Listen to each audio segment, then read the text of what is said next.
Hola, en la clase de hoy vamos a ver termodinámica.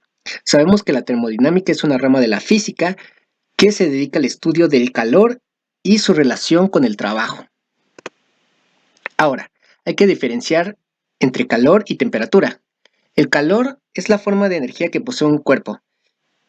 Siempre el calor se va a transferir de un cuerpo de mayor temperatura a uno de menor temperatura. Muchas veces han oído la expresión en invierno de no abras las ventanas porque se va a meter el frío. Sin embargo, esa expresión es algo, más bien es completamente falsa, porque termodinámicamente el calor va a desplazarse de dentro de la casa o dentro de la habitación que está a mayor temperatura hacia la intemperie o hacia afuera, donde hay una menor temperatura hasta que se llegue a un equilibrio térmico, en que la temperatura de dentro es igual a la de afuera.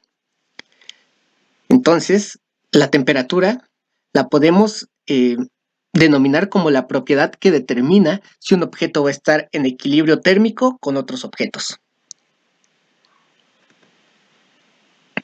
Ahora, veamos lo que es la ley cero de la termodinámica que nos explica el equilibrio térmico. Se dice que un sistema de cuerpos está en equilibrio cuando el intercambio neto de energía es cero. ¿A qué quiere decir esto? Si tenemos un cuerpo A que es igual al cuerpo B y el cuerpo B es igual al cuerpo C, entonces A es igual al cuerpo C. Los tres son iguales entre sí. No hay un intercambio de energía. Están a la misma temperatura. Pongamos otro ejemplo. Digamos que ustedes sacan del refrigerador una lata de refresco que está a cierta temperatura, está frío, lo dejan a temperatura ambiente y después de un tiempo esta lata de refresco se va a calentar. Va a estar a la misma temperatura que el ambiente. ¿Ok? En este caso, el sistema ha alcanzado su equilibrio térmico. Entonces, la energía, el intercambio de energía va a ser cero. ¿Por qué? Porque ya están a la misma temperatura. Ahora, tenemos algunas escalas termométricas para poder expresar la temperatura. Tenemos el concepto de lo que es el cero absoluto, el cual es una temperatura en la que la energía cinética de las moléculas prácticamente es cero. O sea, que las moléculas no se mueven. Ustedes saben que las moléculas tienen cierta vibración. Los gases vibran de manera o se mueven, más bien las moléculas se mueven de, de manera pues muy aparatosa. Después en los líquidos disminuye este movimiento y en los sólidos prácticamente se podría decir que están inmóviles, pero nosotros sabemos que no, que las moléculas aún están en movimiento, las moléculas vibran, tienen cierta vibración. Cuando una molécula llega al cero absoluto, significa que no hay movimiento, que se congela completamente. Eso es virtualmente imposible, que una molécula llegue al cero absoluto, y como vemos en la escala de aquí, la temperatura más baja es de 10 a la menos 9 Kelvin. Eso es 0.0000000001 grados Kelvin, lo cual es bastante poco respecto a la temperatura, considerando que nuestros 0 grados centígrados son igual a 273 Kelvin. Eso significaría 273 grados Celsius menos de lo que nosotros podemos experimentar a los 0 grados Celsius. Tenemos estas fórmulas para convertir de grados Celsius a Fahrenheit, de Fahrenheit a Celsius y de Celsius a Kelvin, que simplemente es restando 273. Lo más común para los ejercicios de física, ejercicios que hablen de temperatura, es utilizar grados Celsius y utilizar los Kelvin, que de hecho el sistema internacional reconoce al Kelvin. Es muy común el Celsius o el Kelvin. La diferencia simplemente es el sumar o restar 273. Si nosotros queremos convertir a grados Kelvin algo, simplemente le sumamos 273, que es el cero absoluto. Entonces, tenemos la conductividad calorífica. que es la transferencia de calor. ¿Qué es la transferencia de calor? Ok, nosotros sabemos que los cuerpos pueden transferir calor entre sí. Por ejemplo, si ustedes ponen hielo a un vaso con agua, el hielo se va a derretir, porque el agua está transfiriendo el calor que tiene contenido dentro, las moléculas que tienen contenido, hacia el hielo. ¿Ok? Pero esta transferencia se puede hacer de tres maneras distintas. Puede ser por convección, por conducción o por radiación. Aquí vemos el ejemplo de la convección, que es cuando se transfiere el calor, se transfiere la energía en forma de calor conducida por un fluido.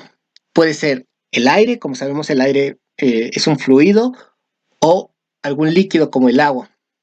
Aquí en este ejemplo, al calentar una cacerola con agua, las moléculas de agua que están más cercanas a la fuente de calor van a tener una mayor energía cinética. Esas moléculas también van a disminuir su densidad y por lo tanto van a subir hacia la superficie del recipiente, permitiendo que las moléculas de agua fría desciendan y puedan recibir calor. ¿Ok? Tenemos también la conducción. Este es el contacto sin transferencia de materia. ¿Qué quiere decir? Por ejemplo, cuando nosotros calentamos la punta de un alambre de hierro, nosotros sostenemos el otro extremo, calentamos la punta y después de cierto tiempo nos vamos a quemar porque el calor va a ser conducido a través del cuerpo de ese alambre hacia nuestra mano. Por ejemplo, aquí, que se está sosteniendo el asa que se empieza a calentar. Esa asa inicialmente empieza a calentarse en este extremo, pero después de cierto tiempo el calor se hace homogéneo en todo el asa. Y por último tenemos la forma de transferencia de calor por radiación, que es la emisión de ondas electromagnéticas o fotones. Un ejemplo de esto es la luz del sol. Por ejemplo, sabemos que los rayos del sol tienen radiación infrarroja. Esta radiación produce calor. Otro tipo de radiación podría ser el microondas. Los microondas emiten una forma de radiación, que son estas ondas, que hacen que el agua empiece a moverse. Le dan energía al agua. Esta energía se convierte en calor. Eso es lo que calienta nuestros alimentos. Ahora tenemos la definición de una caloría. La caloría es la cantidad de calor necesario para elevar en 1 grado Celsius la temperatura de 1 gramo de agua. Entonces sabemos que una caloría es igual a 4.2 joules o 4.186 joules y que 1000 calorías es igual a 1 kilocaloría. Ya sabemos que el prefijo kilo significa 1000. Usualmente nosotros cuando comemos decimos calorías, pero realmente nos referimos a kilocalorías, solo como dato. ¿Ok? Entonces aquí en el diagrama vemos que al suministrar 1 caloría de energía, hacemos que 1 gramo de agua incremente su temperatura en 1 grado Celsius. Ahora, esto no venía en su temario, pero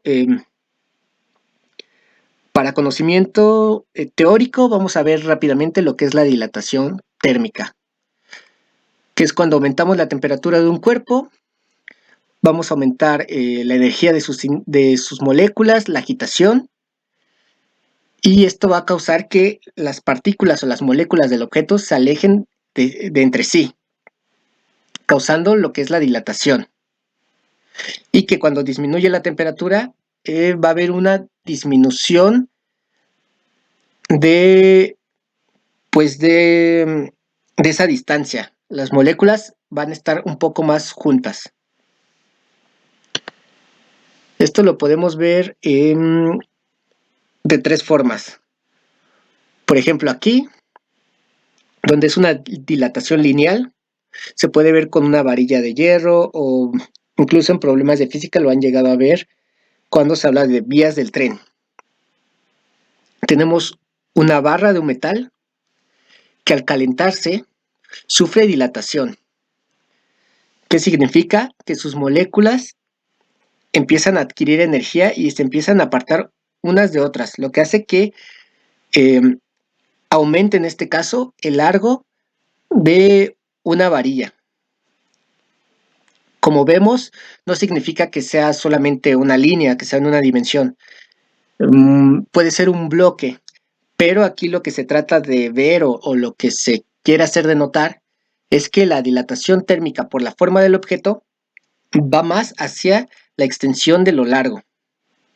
Entonces tenemos estas fórmulas y tenemos una constante de coeficiente de dilatación lineal, que es específica para el metal y va a ser específica para cuando la dilatación, digamos, es lineal. ¿Qué pasa en esto? Solo vemos el cambio en lo largo. No obstante, también se puede hacer el cambio en la superficie. Esta dilatación superficial se puede ver aquí. Por ejemplo, tenemos un bloque de un metal, y al calentarse, este bloque aumenta su área superficial. Entonces, para esta también tenemos una ecuación y tenemos un coeficiente diferente, que es el coeficiente de dilatación superficial. Vamos a ver que los coeficientes de dilatación al final se terminan relacionando, pero es importante que vean cada una de las diferencias. Por último, vamos a ver que la dilatación térmica también puede ser afectada, o más bien puede afectar el volumen. En este caso vemos un cubo que incrementa su tamaño conforme incrementa la temperatura. Para este tenemos un coeficiente de dilatación volumétrica. Digamos, ustedes ponen, digamos, las coladeras. Si las coladeras sufrieran de esta dilatación, si fueran de otro material que sufriera una dilatación muy drástica conforme se cambia la temperatura, esas coladeras, digamos que a temperatura ambiente está normal, a 25 grados, la coladera, un círculo que tapa un hoyo, está normal. Pero cuando baja la temperatura, digamos que esa coladera disminuye su volumen o disminuye su área.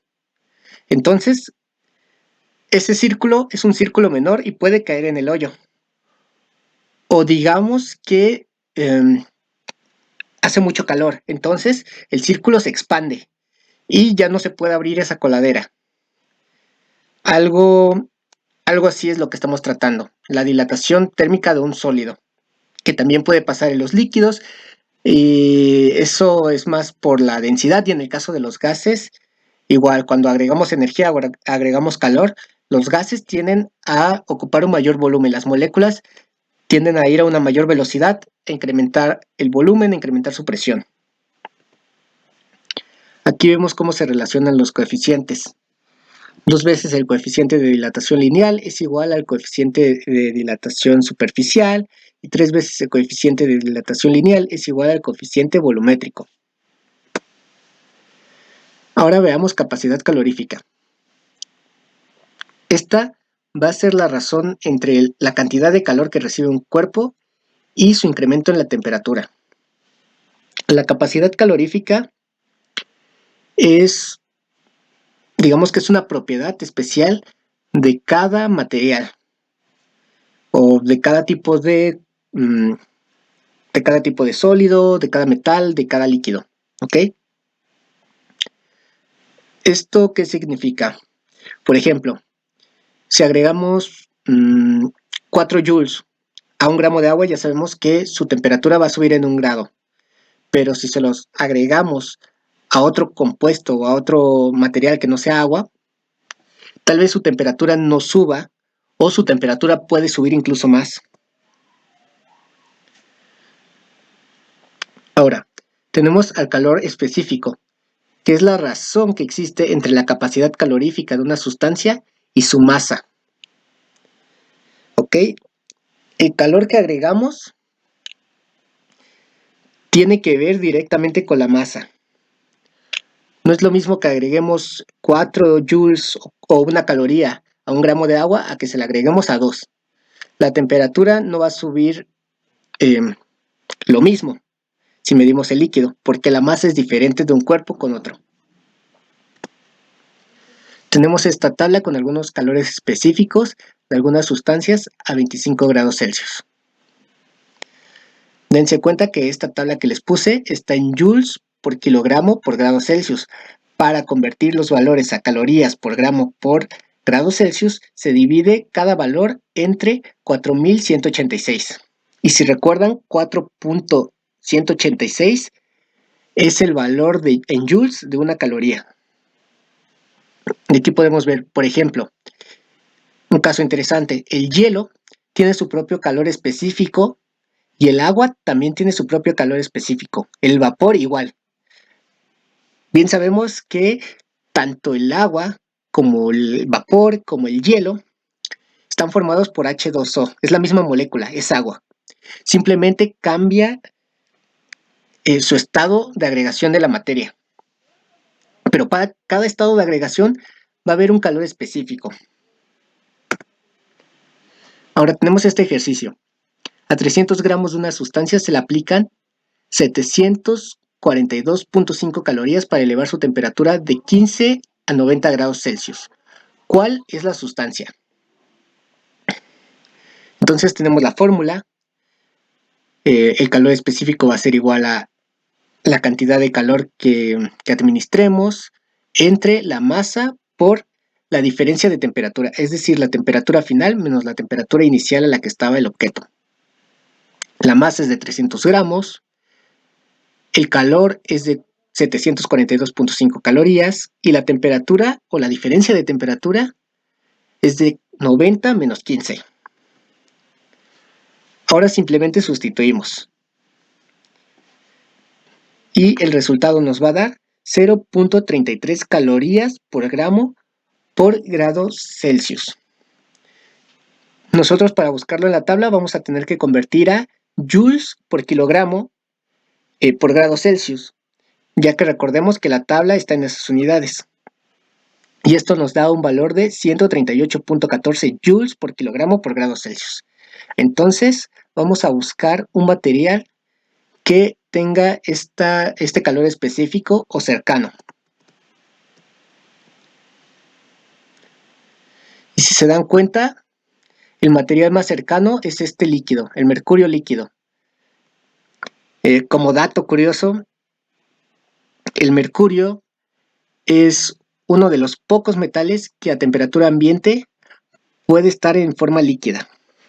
Entonces el mercurio tiene este calor específico de 140 joules por kilogramo por grado Celsius y sería la respuesta de este ejercicio. Ahora veamos lo que es el calor latente, igual de forma teórica solamente. Esta es la energía requerida por una cantidad de sustancia para cambiar de fase. Tenemos el calor específico, que es para que una sustancia aumente su temperatura en 1 grado. Aquí, el calor latente es la cantidad de calor para que se cambie de una fase a otra. Volvemos al ejemplo del agua y sus 3 estados de agregación. Puede pasar de líquido a gas, de gas a líquido, de líquido a sólido, de sólido a líquido, de sólido a gas o de gas a sólido. ¿Ok? Tiene estos 3 estados de agregación. Vamos a ver este diagrama de energía. Energía respecto a temperatura. El calor latente es el calor oculto. ¿Por qué? Literalmente eso significa latente, calor oculto. Nosotros tenemos hielo. Tenemos hielo a menos 30 grados Celsius. Vimos que tiene un calor específico pues único para el hielo. Entonces le empezamos a agregar energía. Y vemos que la temperatura del hielo va subiendo. Agregamos energía y agregamos más energía. Vean que la energía está graficada en el eje X y la temperatura en el eje Y. Agregamos energía y la temperatura sube hasta llegar a 0 grados Celsius. ¿Qué es lo que pasa a 0 grados Celsius? Este es el punto en donde el hielo se convierte a agua y el agua se convierte a hielo. Veamos, agregamos energía para subir la temperatura, pero llegando a los 0 grados, la energía que agreguemos nos sigue produciendo hielo. Seguimos teniendo hielo, pero el hielo no aumenta su temperatura. ¿Ok? Esta energía que agregamos es de 62.7 joules. Seguimos agregando, agregamos 100 joules, agregamos 200 joules y seguimos teniendo hielo. No es hasta que agregamos 396 joules cuando ya deja de ser hielo y comienza a ser agua. Entonces toda esta energía que agregamos aquí es energía que nosotros no podemos verla en cambio de temperatura. ¿Por qué? Esa energía es energía que se está utilizando para el cambio de fase. Es decir, para convertir el hielo en agua. De hecho, si ustedes ponen un cubo de hielo a 0 grados Celsius y este cubo permanece en 0 grados Celsius, van a tener que va a ser una mezcla entre el hielo y el agua. ¿Ok? Ahora tenemos agua. Después de los 0 grados Celsius, después de que se venció esta barrera o se puso esta energía para que se hiciera el cambio de fase, el agua otra vez tiene su propio calor específico. Cada que le agregamos energía va a subir su temperatura hasta que llega a los 100 grados. Cuando llega a los 100 grados, ¿qué es lo que pasa? Otro cambio de fase. El agua ahora se va a convertir en un gas, se va a convertir en vapor.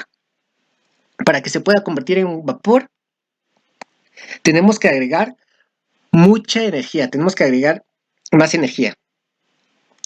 Una vez que se vence esta barrera, que se pone esta energía para que pueda cambiar de agua a vapor, vamos a tener vapor. Y esta vez, al seguir agregando energía, el vapor va a incrementar su temperatura. Espero que haya quedado un poco claro lo que es el calor latente. Es esta energía que nosotros agregamos entre el cambio de fase, de sólido a líquido, de líquido a sólido o viceversa. Aquí lo vemos. Agregamos calor a un cubo de hielo. Necesita cierta energía. Esta energía se le puede llamar entalpía de fusión o calor de fusión, que es el calor necesario para que se cambie de sólido a líquido, o el calor que se necesita quitar para que se pase de líquido a sólido. Y tenemos la entalpía o calor de vaporización, que es el calor que se necesita agregar para que el agua pase a vapor, o un sólido pase a vapor, o del vapor a líquido. ¿Cuánto calor le necesito quitar a un gas o cuánto calor le necesito quitar al vapor para que se convierta en agua? Y vemos que entre esos lapsos en donde tenemos hielo, agua o vapor, podemos calcular cuánto sube la temperatura por el calor específico. Pero cuando llega el momento de cambio de fase, necesitamos de estas entalpías o estos calores de fusión y de vaporización. Entonces aquí tenemos una tabla donde nos dicen los calores latentes de fusión o de vaporización. Por ejemplo, para el agua, el punto de fusión es 0 grados Celsius. Esto quiere decir que debajo de esta temperatura tenemos hielo, por encima de esta temperatura tenemos agua hasta llegar a los 100 grados. Entre 0 y 100 grados tenemos agua líquida. Debajo de 0 grados tenemos agua sólida y por encima de 100 grados tenemos agua gaseosa.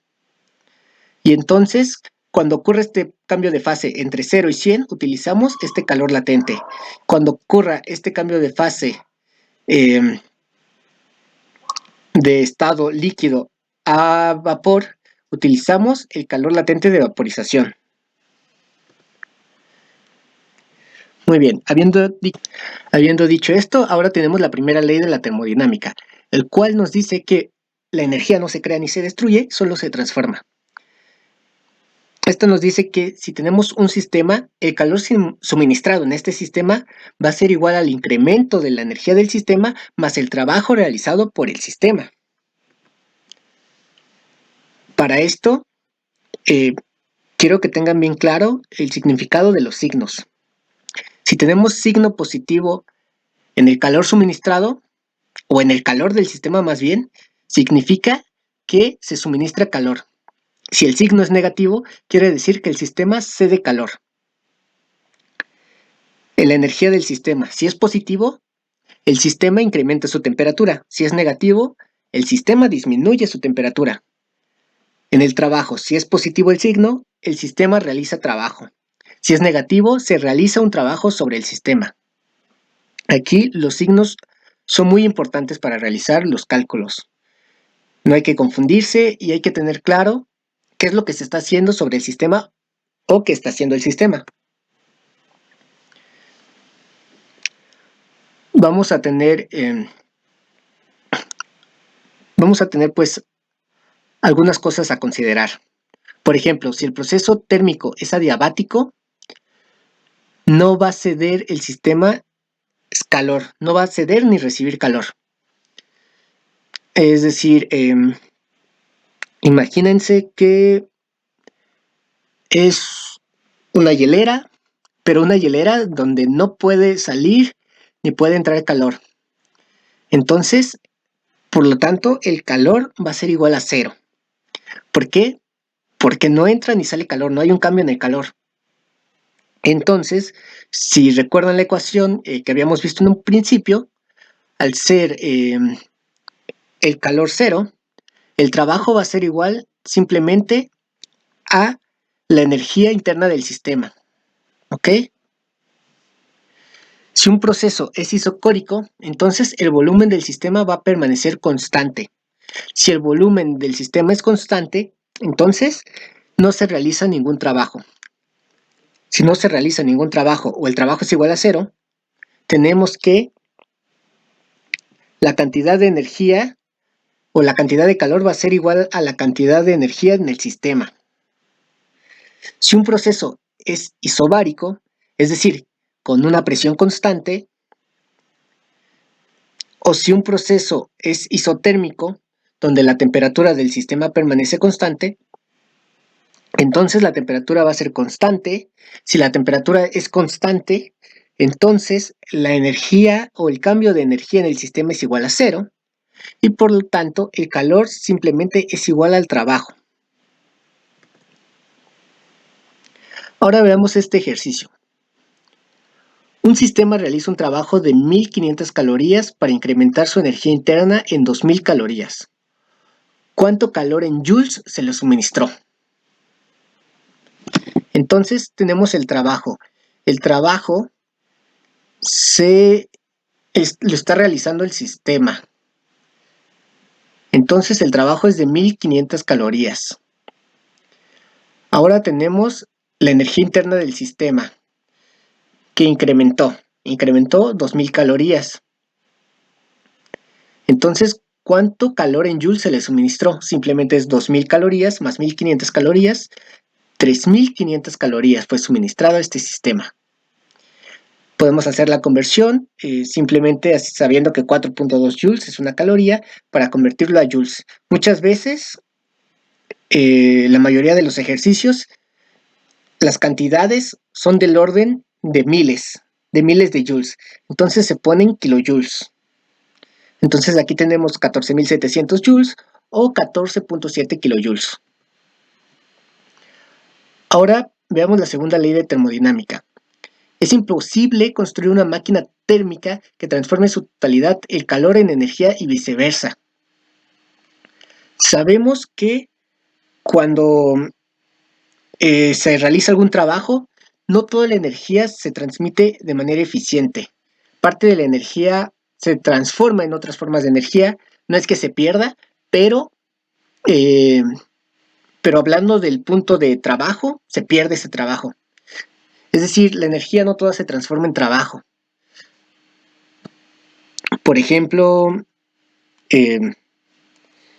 digamos, los cables eléctricos, una computadora, un celular.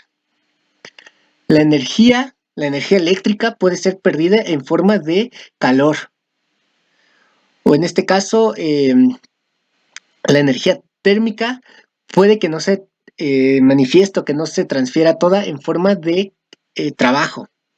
Entonces, para definir la energía de una máquina o para saber la eficiencia de una máquina, tenemos que dividir el trabajo mecánico entre el calor suministrado. O tenemos que restarle el trabajo, restarle un trabajo inicial de un trabajo final sobre el trabajo inicial o el calor, lo cual vemos en este ejemplo. Nos pide calcular la eficiencia de una máquina térmica a la cual se le suministran 8000 calorías para obtener 25.200 joules de calor. Calor de salida.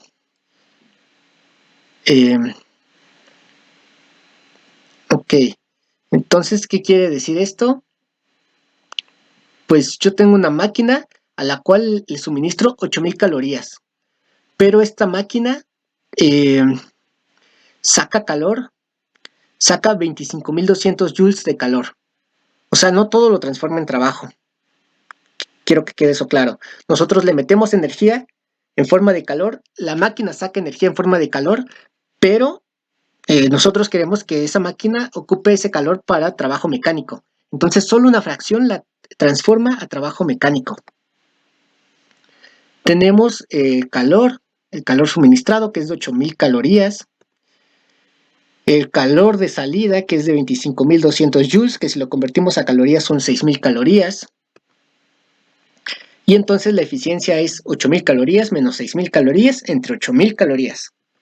El resultado es 0.5 o 25%. Esta máquina tiene una eficiencia del 25%. ¿Qué quiere decir? Que 75% de la energía que yo le suministro se pierde, no se transforma en trabajo mecánico. De hecho, lo vemos aquí. El calor suministrado de 8000 calorías y el calor de salida de 6000 calorías. Mucho más de la mitad de las calorías que yo le meto se salen de la máquina en forma de calor. Muy pocas de esas calorías son transformadas en trabajo mecánico. Por lo tanto, la eficiencia es de 0.25. Lo que se busca es que una máquina sea lo más eficiente posible, aunque la segunda ley de la termodinámica nos dice que nunca va a ser posible alcanzar un 100% de eficacia. Entonces, podrán comprender ahora, ya viendo estas leyes de termodinámica, este chiste muy coloquial que salió en Los Simpsons. Me preocupan los niños, Homero. Lisa se ha vuelto muy obsesiva. Ayer la sorprendí tratando de disecar su impermeable. Ya lo vi. Esa máquina de movimiento continuo que hizo no sirve para nada. Cada vez camina más rápido. Y Bart no va muy bien tampoco. Necesita límites y patrones normales. Volar una cometa en la noche no me parece muy sano. Hola, madrecita. ¡Se acabó! Hay que regresarlos a la escuela. Estoy contigo, Marge. Lisa, ven acá. En esta casa obedecemos las leyes de la termodinámica. Bueno, ahora que ya van a respetar las leyes de la termodinámica, que de hecho están obligados a ello, veamos la tercera ley, que es en cuestión del cero absoluto. Nos dice que en el cero absoluto, la entropía de toda estructura cristalina perfecta es igual a cero. ¿Qué es la entropía? La entropía suele referirse al desorden que hay en un sistema. ¿Qué es lo que nos dice? Que en un sistema se tiende al desorden.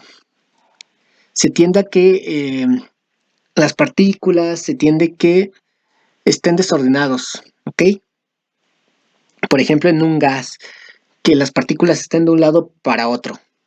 De hecho, cuando nosotros congelamos, metemos un vaso con agua al refrigerador, al congelador, lo congelamos, hacemos que la entropía salga. Lo que nos dice la tercera ley, o lo que nos dice la entropía, es que la entropía tiende a crecer. La entropía no tiende a disminuir. Pero ¿qué pasa cuando nosotros congelamos un vaso de agua? Disminuimos la entropía de ese sistema. O sea que disminuimos el desorden en ese vaso de agua, pero aumentamos el desorden en el universo. ¿Ok? O sea, la entropía en el universo crece. vemos esta infografía donde nos dice que es inalcanzable el cero absoluto. Significaría que las moléculas, que los átomos, significaría que todo dejara de moverse, que una partícula dejara de moverse. De hecho, un premio Nobel en física vino a Querétaro el año pasado hablándonos sobre cómo utilizó láseres para llegar a lo más cercano que es del cero absoluto. Obviamente no llegó al cero absoluto, pero lo más cercano que hemos llegado hasta ahora. Cómo utilizó esos láseres para inmovilizar tanto una partícula que llegara a una temperatura muy baja. Y bueno, esto sería todo de la clase de hoy. Y para el Excova,